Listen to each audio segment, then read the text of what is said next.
जय हिंद दोस्तों, भारतीय क्लासेस में एक बार फिर आपका स्वागत है। आइए हम लोग देखते हैं अगला कॉन्सेप्ट कैलेंडर में जो दोबारा यूज होने वाले कैलेंडर है, यानी किसी भी सन का दिया रहेगा, आपसे पूछेगा कि ये कैलेंडर जो है दोबारा कब यूज में आएगा। इसका मतलब होता है कि मान लीजिए कोई किसी भी सन का कैलेंडर है, हमें देखना होता है उसमें कि वो कैलेंडर दोबारा कब यूज होगा। ठीक है, तो आपसे कोई भी सन दिया रहेगा, बस आपको देखना है कि वो कैलेंडर कब दोबारा यूज होगा। इसके लिए देखिए हम लोगों को इसमें शेष से ही मतलब है, पूरे कैलेंडर में आपको पहले से ही पता है। तो जो भी सन दिया है, मान लीजिए 1924 दिया है, ठीक है। अब इसी को पूछ दिया आपसे कि ये कैलेंडर दोबारा कब यूज होगा, 1924 का कैलेंडर दोबारा कब यूज होगा। तो सबसे पहले हमें इसमें 4 से भाग दे के देखना है कि जो है कितना शेष बच रहा है। ठीक है, जैसे ही हम लोग यहाँ से 4 से भाग देंगे तो ये 2 अंक में देंगे, यानी 0 शेष बचेगा इसमें। ठीक है, तो लेकिन ये एक तरह से कहिए तो लीप वर्ष है, 1924 लीप वर्ष है। ठीक है, तो इन सबको देखते हुए हम लोगों को कई चीज़ें अभी इसमें पहले जान लेना है, इसको सॉल्व करने से पहले। ये तो हो गया कि कैसे आपको क्वेश्चन पूछेगा। ठीक है, तो आइए पहले हम लोग देख लेते हैं, उससे पहले हमको और क्या क्या चीज़ जान लेना है जिससे कि रिपीट या तुरंत हमारा जो है सॉल्व हो जाए। तो देखिए, जो भी सन आपको दिया है, अगर साधारण वर्ष का दिया है, मान लीजिए साधारण वर्ष आपसे दिया है, तो वो कैलेंडर दोबारा साधारण वर्ष में ही रिपीट होगा। ठीक है, यानी सिंपल ईयर में ही आपका जो है रिपीट होगा वो कैलेंडर। अगर दिया है लीप वर्ष का तो ये आपका लीप वर्ष में ही जो है रिपीट करेगा। ये चीज़ आपको हमेशा ध्यान रखना है। अगर साधारण वर्ष का कैलेंडर है तो दोबारा जब भी वो आएगा तो साधारण वर्ष में ही अपने आएगा, अगर लीप का है तो लीप में आएगा। ठीक है, ये तो बातें हो गई एक।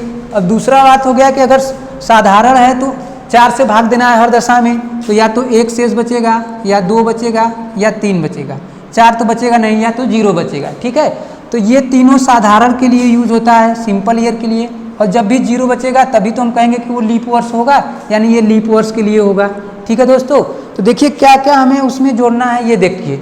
अगर 1 शेष बचा, इसी बात को याद रखिएगा, अगर 1 शेष बचा तो यहाँ से हम लोग कह देंगे कि 6 ऐड कर देंगे जो भी सन दिया रहेगा।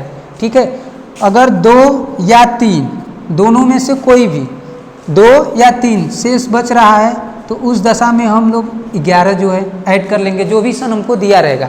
अगर 0 बचा, 0 बचने का मतलब है कि वो लीप वर्ष होगा। ठीक है, तो लीप वर्ष होगा तो उस दशा में 28 जो है हम लोग जोड़ेंगे, जो भी सन हमको दिया गया। ठीक है, तो ये बेसिक 3 है। इसके अलावा भी और आते हैं। ठीक है, ये तो साधारण के लिए होता है। अभी इसमें आपको अगर शताब्दी लीप वर्ष या साधारण वर्ष बीच में आ गया तो उसके लिए एक 40 और एक 12 का कॉन्सेप्ट आता है, तो उसको हम लोग क्वेश्चन के थ्रू देखेंगे। अभी हम लोग इतना को देख लेते हैं। आइए हम लोग एक एक क्वेश्चन को देख लेते हैं। ठीक है, तो याद रखिएगा क्या क्या याद करना है आपको। 1 बचेगा तो 6 जोड़ना है, अगर 2 या 3 बचेगा तो 11 जोड़ना है, अगर 0 शेष बचेगा तो 21 जो है जोड़ना है। आइए हम लोग क्वेश्चन के माध्यम से इसको समझते हैं।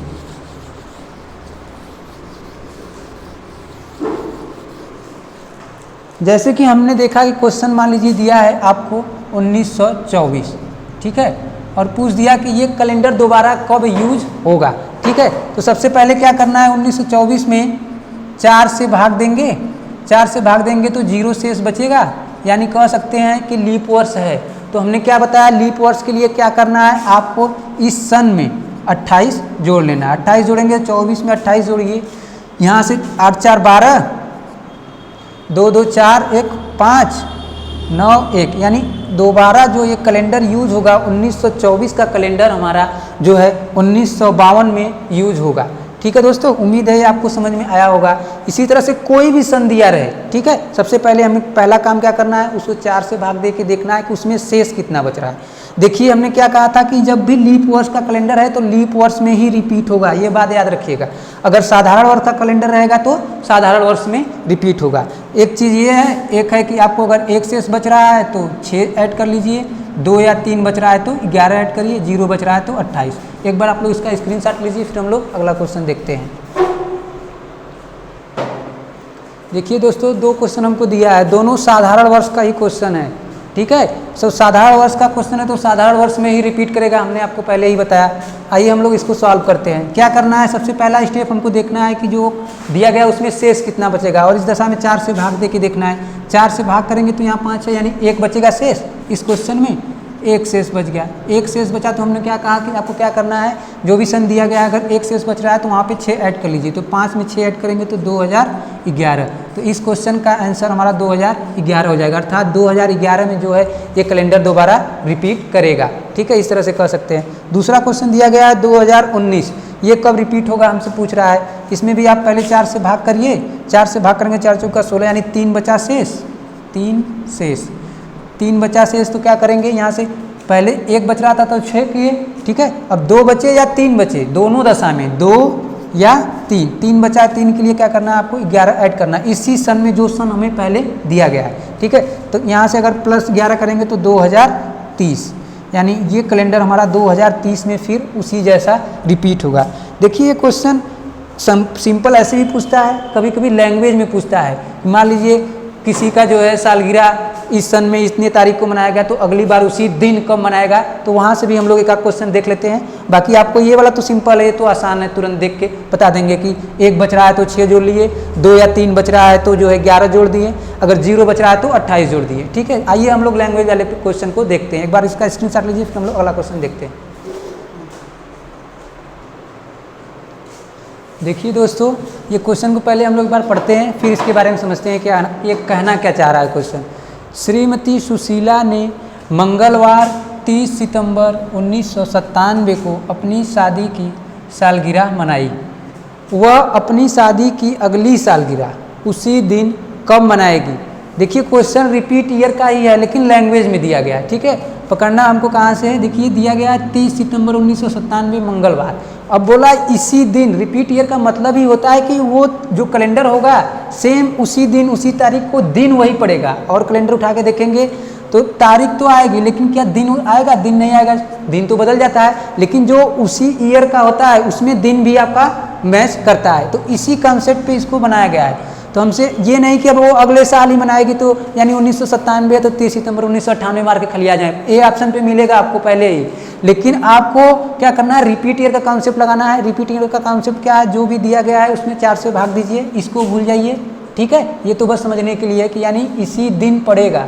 ठीक है, तो 1997 जो हमको डेट दिया है ये, इससे नहीं मतलब है 30 सितंबर से। अब ये कैलेंडर 1997 का कब यूज होगा हमसे ये पूछना चाह रहा है। तो 4 से भाग करिए, 4 से भाग करेंगे 24 का 96, यानी 1 शेष बचेगा। 1 शेष बचेगा तो हमने क्या कहा आपको, 1 शेष बच रहा है तो 6 ऐड कर दीजिए जो भी सन दिया गया। तो 1997 6 ऐड कर दीजिएंगे तो यहाँ से 2003। ठीक है, तो ये जो आपका 30 सितंबर को मंगलवार ही पड़ेगा 2003 में, यही ये कहना चाह रहा था, न कि अगले साल या 98 में मार के खाली हो जाए। आपको ये याद रखना है ऐसे क्वेश्चन में कि आपको जो रिपीट ईयर वाला कॉन्सेप्ट है उसी पे चलना है। उम्मीद है दोस्तों ये क्वेश्चन आपको अच्छे से समझ में आया होगा। आप लोग इसका स्क्रीनशॉट लीजिए, फिर हम लोग अगला क्वेश्चन देखते हैं। आइए दोस्तों देखते हैं हम लोग इसी टाइप का अगला क्वेश्चन। यदि राज अपना जन्मदिन 10 अप्रैल 1857 को मनाता है तो वह इसी दिन अपना जन्मदिन किस वर्ष मनाएगा। ठीक है, तो ये कहने का मतलब है 10 अप्रैल 1857 को जो दिन पड़ा है उसी दिन उसे मनाना है। मान लीजिए दिया नहीं है, किसी क्वेश्चन में दिया रहता है मंगलवार बुधवार, तो वो उसी दिन इसलिए बोला है ना यहाँ पे कि इसी दिन जो है अपना जन्मदिन कब मनाएगा, इसी पे हमको देखना है। क्या करना है, हमको कुछ नहीं करना है, सीधे 1857 में 4 से भाग करिए, शेष का पता लगाइए। शेष कितना बचेगा, 1 बचेगा शेष, 4 एकन 4, 4 चौका 16। शेष जो हमारा बचा 1 की दशा में क्या करते हैं हम लोग 6 ऐड करते हैं, 6 ऐड कर लीजिए। 1857 में 6 ऐड करेंगे तो 1863, यानी जो राज है अपना 10 अप्रैल 1863 को दोबारा जन्मदिन उसी दिन पे मनाएगा। ठीक है दोस्तों, उम्मीद है आपको समझ में आया होगा। आप लोग इसका स्क्रीनशॉट लीजिए, फिर हम लोग अगला क्वेश्चन देखते हैं। देखिए दोस्तों, कल हम लोग जो है कुछ नया देखेंगे, आज के लिए इतना ही रहने देते हैं। ठीक है, कल हम लोग को देखना है जो अपवाद वाले कभी कभी बड़े एग्जाम में पूछते हैं, कांस्टेबल वगैरह में नहीं पूछा है, जो आपको 40 और 12 का कॉन्सेप्ट, यानी 40 जुड़ेगा और 12 जुड़ेगा, और कुछ पीछे से पूछता है कि पीछे कभी, ये तो अभी हमने आगे का देखा, कुछ पीछे की भी चीज़ें पूछता है कि क्वेश्चन वैसा ही रहेगा, उसमें पूछेगा कि ये दोबारा पीछे यानी 1857 दिया था तो उससे पहले कब बनाया होगा, ये पूछ देता है कभी कभी। तो इसी में से उलट पलट के बनाया गया है। कल हम लोग इसको विस्तृत देखेंगे और 40 और 12 वाला भी देखेंगे कॉन्सेप्ट, जो शताब्दी लीप ईयर्स में आता है। रिपीट का ही कल भी हम लोग देखेंगे। उम्मीद है दोस्तों आप लोगों को जो है समझ में आया होगा। आप लोग एक बार चैनल को सब्सक्राइब करिएगा। जय हिंद।